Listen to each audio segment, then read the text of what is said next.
Tuhan bersamamu dan bersama rohmu. Inilah Injil Yesus Kristus menurut Yohanes. Dimuliakanlah Tuhan.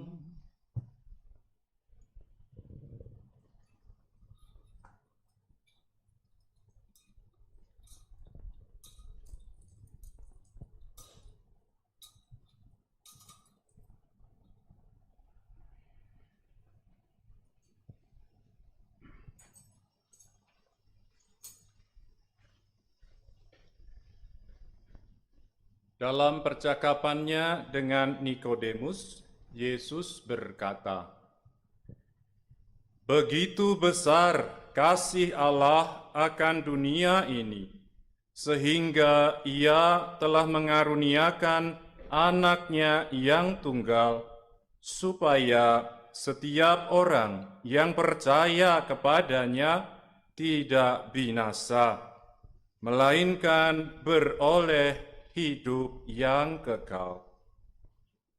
Sebab Allah mengutus Anak-Nya ke dalam dunia bukan untuk menghakimi dunia, melainkan untuk menyelamatkannya. Barang siapa percaya kepadanya, ia tidak akan dihukum. Tetapi barang siapa tidak percaya, ia telah berada di bawah hukuman, sebab ia tidak percaya dalam nama Anak Tunggal Allah. Dan inilah hukuman itu. Terang telah datang ke dalam dunia, tetapi manusia lebih menyukai kegelapan daripada terang, sebab perbuatan-perbuatan mereka jahat.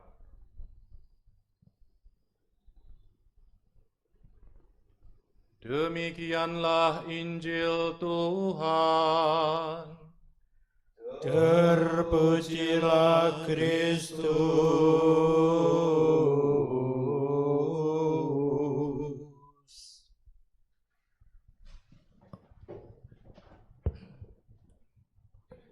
Saudari-saudaraku yang dikasihi Tuhan, setelah minggu lalu kita merayakan Hari Raya Pentakosta, maka seminggu kemudian hari ini kita merayakan Hari Raya Tritunggal Maha Kudus, Bapa, Putra, dan Roh Kudus.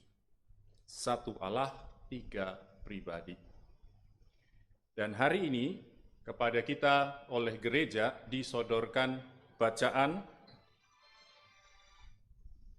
dari Injil Yohanes bab 3 yang cukup terkenal, ya, khususnya ayatnya yang ke-16. Saya kira banyak orang sangat menyenangi, bahkan mencintai, memfavoritkan ayat ini. Ya. Nah, kalau kita baca kutipan ini secara keseluruhan dan sedikit cermat, sedikit teliti saja, saya duga akan mengalami sedikit kegatalan dalam hati. Ada pertanyaan sedikit. Kenapa?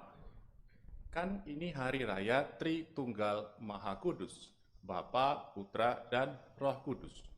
Tapi kalau kita baca Injilnya, ya, memang disebut satu, Bapa, Allah disebut. Kedua, Yesus, Anak Tunggal disebut. Tetapi, di manakah Roh Kudus? Seolah-olah bacaan ini, kutipan ini, ada yang kurang. Setuju? Tidak apa-apa.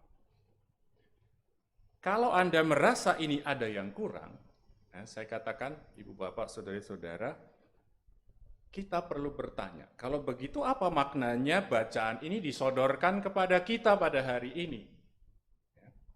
Baik, saya bagikan beberapa hal yang saya temukan.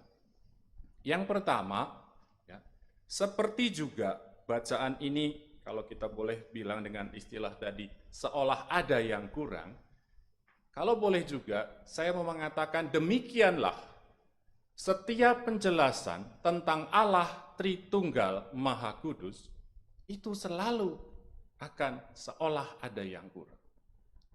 Tidak ada penjelasan yang tuntas sampai habis, sampai sejelas-jelasnya tentang Allah Tritunggal Maha Kudus. Karena sungguh-sungguh Allah Tritunggal Maha Kudus adalah misteri. Misteri yang agung, yang luhur, yang tidak terselami, tidak tergapai, tidak terpahami dengan akal budi kita manusia yang memang sangat terbatas. Maka setiap ahli pun akan kesulitan menjelaskan sampai tuntas. Kita pun yang merenungkan juga kiranya tidak heran kalau mengalami kesulitan di sana sini. Ya, itu yang pertama. Memang ini suatu misteri yang tak terselami.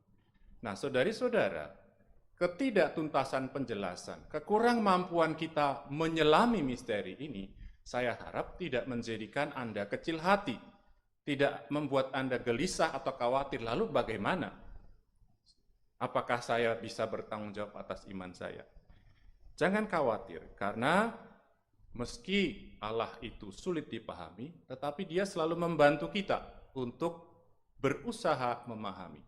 Dan sesungguhnya pada hari ini, pertolongan kita justru ada di bacaan yang tadi seolah-olah ada yang kurang itu. Ya. Dalam bacaan ini, saya kira salah satu poin pentingnya adalah kita diminta untuk percaya kepada Yesus, Anak Tunggal Allah. Percaya kepada Yesus. Ini adalah langkah penting dalam iman kita. Karena justru, ini hal yang kedua yang mau saya bagikan, iman kita akan Allah Tritunggal berasal dari iman kita kepada Yesus, Sang Anak Tunggal Allah. Kenapa begitu? Apa artinya? Saudari-saudara yang sedikit mempelajari kitab suci, ya, kiranya akan segera ingat, kalau dalam kitab suci kita tidak bisa menemukan definisi atau penjelasan tentang Allah Tritunggal. Mungkin ini yang salah satu yang menyebabkan kita kesulitan memahami. Ya. Di dalam kitab suci tidak ada definisi atau penjelasan tentang Allah Tritunggal. Bahkan istilahnya saja, terminologinya saja, tidak ada Allah Tritunggal. Setahu saya begitu. Coba lihat dari kitab Kejadian sampai kitab Wahyu, nggak ketemu. Yang ada, yang paling jauh ada dalam kitab suci adalah informasi, data-data yang membantu kita kemudian punya sedikit pengetahuan dan pemahaman. Ya, saya ajak sedikit tur. Kita mulai dari yang paling awal, kitab Kejadian. Kita mulai dengan cerita yang paling awal, kisah penciptaan. Di bagian paling awal. Ya, dikatakan di situ, pada mulanya adalah Allah. Lalu bagian berikutnya, Roh Allah melayang-layang di atas permukaan air. Setelah itu dikatakan lagi, kemudian berfirmanlah Allah. Nah, Anda yang cukup akrab dengan istilah-istilah itu akan bisa menangkap sinyal-sinyalnya. Pertama Allah, kemudian ada Roh. Yang ketiga firman. Kita tahu Yesus adalah firman, sabda yang menjadi daging. Kemudian setelah 6 hari selesai, menjelang penciptaan manusia terjadi semacam dialog. Baiklah kita menjadikan manusia menurut gambar dan rupa kita. Kita ini siapa? Saudari-saudara, sebagian ahli menafsirkan kita ini ya itu tadi, Allah, Roh Allah, firman-Nya. Ya. Jadi ini semacam informasi paling awal tentang Allah Tritunggal. Meskipun tidak disebut dengan Allah Tritunggal atau Tritunggal Maha Kudus. Tetapi ini sudah memberikan sedikit petunjuk kepada kita. Baru kemudian dalam Injil kita menemukan informasi-informasi yang lebih jelas, data-data yang lebih jelas. Dan itu sumbernya dari Yesus sendiri. Yesuslah yang memperkenalkan kita kepada Bapa atau memperkenalkan sebutan Bapa kepada kita.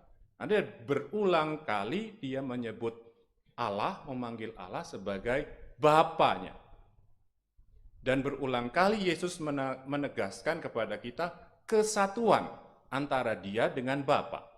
Bapa di dalam aku di dalam Bapa. Juga Yesuslah yang memperkenalkan kepada kita soal Roh Kudus. Disebut secara eksplisit, Roh Kudus, Bapakku, aku akan meminta kepada Bapakku agar mengutus Roh Kudus. Yesus sendiri, kalau Anda masih ingat Injil minggu lalu, mengembusi murid-muridnya dengan Roh Kudus. Yesus mengajar kepada kita tentang Allah, Bapanya, dan Roh Kudus, dan kesatuan ketiganya, Bapa, Dia sendiri, dan Roh Kudus. Nah, inilah yang saya katakan saudari-saudara terkasih, iman kita akan Allah Tritunggal berasal dari iman kita akan Yesus sendiri. Percaya kepada Yesus berarti juga percaya kepada Allah Bapa dan Roh Kudus dan kesatuan ketiganya Bapa, Putra, dan Roh Kudus. Jadi, meskipun tidak ada istilah atau penjelasan yang tuntas, kita percaya berdasarkan kata-kata Yesus sendiri bahwa Allah itu Allah yang satu, tetapi berpribadi tiga, Bapa, Putra, dan Roh Kudus. Saudari-saudara, hal terakhir yang ingin saya bagikan adalah bahwa meskipun tadi saya katakan misteri ini sulit, tidak terselami sampai tuntas, tetapi sesungguhnya pesan yang ingin disampaikan sungguh-sungguh besar, sungguh-sungguh dahsyat. Apa yang mau disampaikan? Lagi-lagi kutipan yang seolah-olah ada yang kurang ini membantu kita. Ayat pertama yang saya katakan paling terkenal tadi memberi petunjuk yang amat jelas. Begitu besar kasih Allah. Begitu besar kasih Allah. Dan Yohanes yang menulis Injil ini, menulis juga dalam tulisannya yang lain, suratnya, dikatakan Allah itu kasih. Allah ialah kasih. Bacaan pertama juga menyebut Allah itu pengasih, penyayang. Nah, saudara-saudara, Allah Tritunggal Maha Kudus sesungguhnya boleh dikatakan persekutuan kasih yang hadir dalam pribadi Bapa dan Putra dan Roh Kudus. Maka sekali lagi, meskipun misteri ini tidak terselami, sesungguhnya ini mau mengatakan kepada kita kasih Allah yang sedemikian besar.